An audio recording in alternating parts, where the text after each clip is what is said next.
Bonjour à tous, j'ai l'impression que ça fait 12 000 ans que j'ai pas filmé, mais c'est à peu près ça.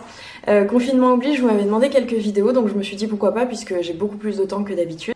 Donc aujourd'hui je vais vous faire le tour de mon studio de yoga et je vais vous présenter ce qui a été important pour moi et pourquoi j'ai choisi de faire comme ça. Alors il y a plusieurs options qui s'offrent à vous quand vous voulez acheter un studio, quand vous voulez créer votre studio de yoga.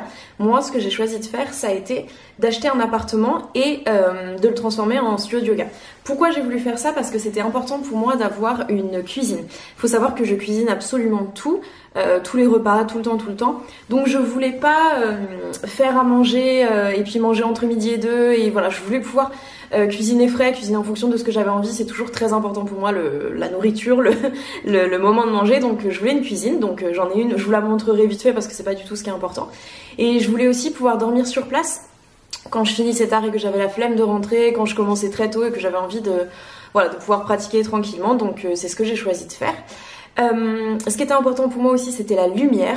Ce qui était important pour moi aussi c'était d'avoir une vue sur les arbres, donc je vous montrerai tout ça. Ce qui est important pour moi c'était du bois au sol, un parquet de très grande qualité parce que en yoga on a souvent la tête en bas quand même, les mains au sol et tout, et c'est important. Je trouve que le bois c'est chaleureux, donc c'est ce que j'ai voulu faire.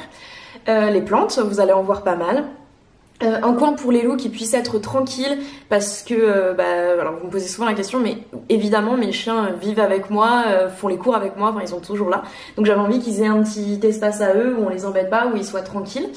Qu'est-ce qui était important d'autre? Le calme.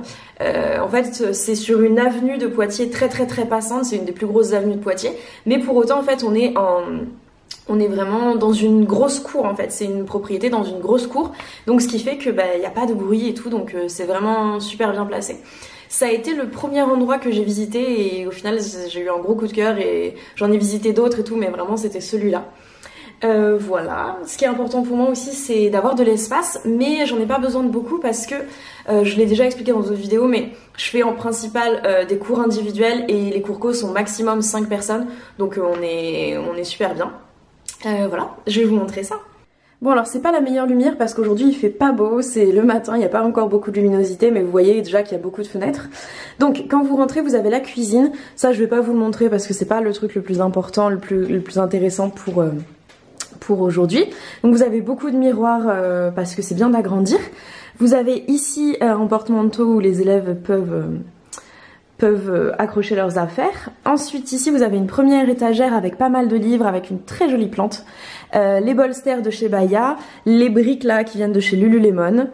Ensuite là vous avez des bouquins de yoga, je vous laisserai faire une pause si vous voulez regarder, là vous en avez d'autres. Ok. Et ensuite, là, vous arrivez dans la pièce principale. Donc ça, là je vous montrerai pas, mais il y a une salle de bain et tout. Donc là vous avez les loups qui sont tranquilles, c'est ce que je vous dis là, c'est vraiment leur coin, donc c'est important pour moi qu'ils puissent être tranquilles, qu'ils aient de l'espace. Ici vous avez des revues de yoga que les élèves peuvent emprunter, d'ailleurs il y en a pas mal qui ont été empruntés là. Ici, 2 livres d'Allo Yoga que je trouve magnifiques. Ensuite ici vous avez les planches d'équilibre et le fit up. Si vous savez pas ce que c'est que le fit up, j'ai fait une IGTV sur Instagram là-dessus. Ensuite, ici, là, vous avez donc mes tapis. Donc j'en ai vraiment beaucoup. Je crois que là, dans le sac, il y en a au moins 3. Ici, vous avez le champ de fleurs aussi. Je sais que souvent, vous me demandez si c'est chouette.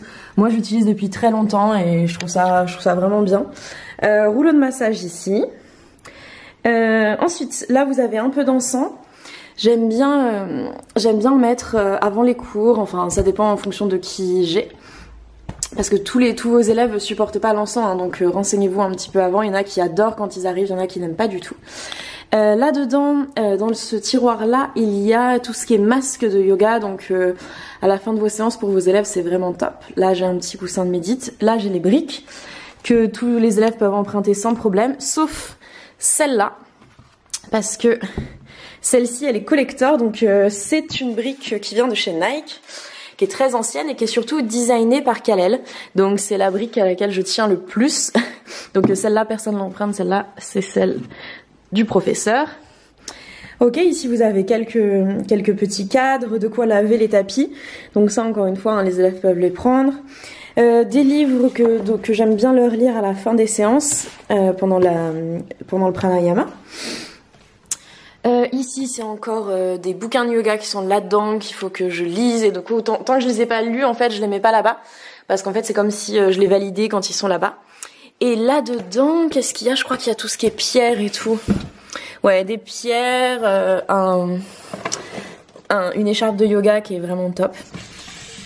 Voilà, puis des bouquins, et puis des plantes. Oui, il y a vraiment pas mal de plantes hein, ici. On aime bien ça. Donc, ce que je vous disais là, bon, la vue, enfin, il fait pas très beau, hein, mais vous voyez, bon, là c'est chouette parce que c'est le printemps, mais il y a beaucoup d'arbres et tout. C'est vraiment un truc qui est vraiment au calme.